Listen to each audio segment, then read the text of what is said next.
Hi everyone, Dave here for Peace Camera. In this week's video, we're going to talk all about shooting astrophotography.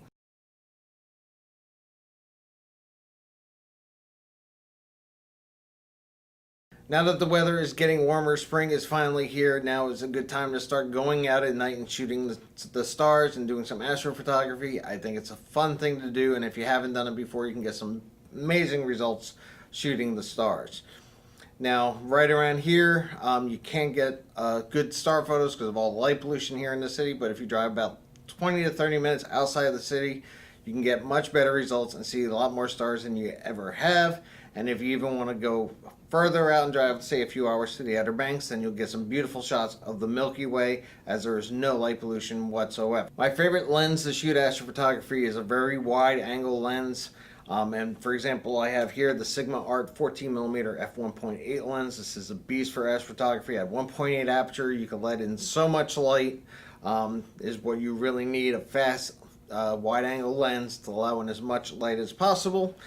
But if you don't have something super fast, at least shoot as wide as you possibly can. So let's go over what we're going to need as far as equipment to shoot the stars. Besides your camera and a good wide angle lens, we need a rock solid tripod. We're going to be doing long exposures of between 20 and 30 seconds. So we need to make sure the camera is not going to be shaking at all during that long exposure. Outside wind, anything can make the tripod move, so it's solid tripod that you have, the better. Next, you will need a cable release. You could either go wireless or wired, but for me, I preferred wired. I know it's going to work every single time. Next, we need to choose a location to shoot at. Here in the city, it's not going to be that good. There's so much light pollution. We need to find a really nice dark area. So about 20 to 30 minutes outside of the area is usually good enough to get plenty of stars in the sky for you to shoot. You might even be able to see the Milky Way, depending on how bad the light pollution is.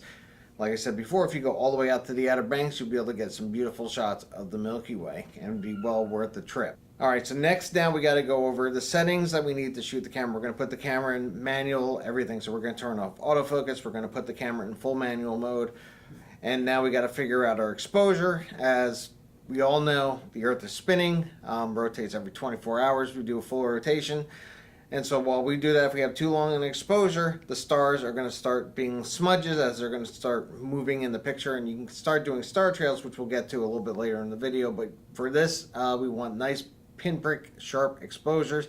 So we got to do a little math to figure out how long an exposure we can take before the stars start to move on us. So we use a rule called the 500 rule. Now what we do is we take the focal length of our lens divided by 500. So this is a 14mm on a full frame camera, so we got a true 14. 500 divided by 14 is going to give me a 35-second long exposure, so I could shoot for 35 seconds before the stars start to move.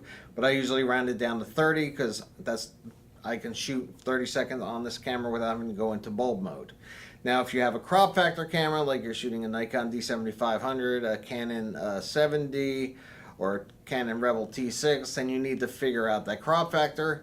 So you would take the focal length of the lens and multiply it by its crop factor. For example, on Nikon it's 1.5, so we take 14 times 1.5 is going to give us 21, and then 500 divided by 21 is going to give you a 23-second long exposure. I would round it down to 20. This way you're in a nice safe zone and don't have to worry about the stars moving on you. ISO, I usually start at around ISO 1600 and have the widest aperture I can on my lens. For this case, it would be f1.8. Now you want to take some test shots, see how much light you're really getting in and what the stars look like. You might have to bump your ISO up a little bit higher to get a better exposure.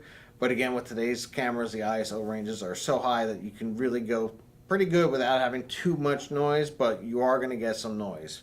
But it's very minimal if you can keep it as low as possible. But 1600 is usually a great starting point for me. You would also want to experiment with different compositions. Put something in the foreground, and during that long exposure, use a flashlight to paint with some light the foreground. This way it gives you a little bit more depth in your field. Unless you just want to shoot the sky and nothing else, then you could do that as well.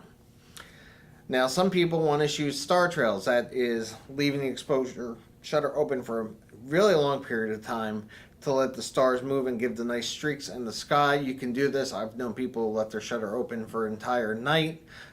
to make sure to try to get a nice circle in the sky. But what I like to do to avoid getting hot pixels on the camera, which sometimes can happen when doing super long exposures and you get little red dots on your sensor, I like to do multiple shots of like 30-second exposures or whatever exposure you need to have for your correct focal length, and then I bring them into Photoshop or a program called Star Stacks. I'll leave a link down below, and you can they'll blend it all together and give you the nice streaks in the sky with some decent results.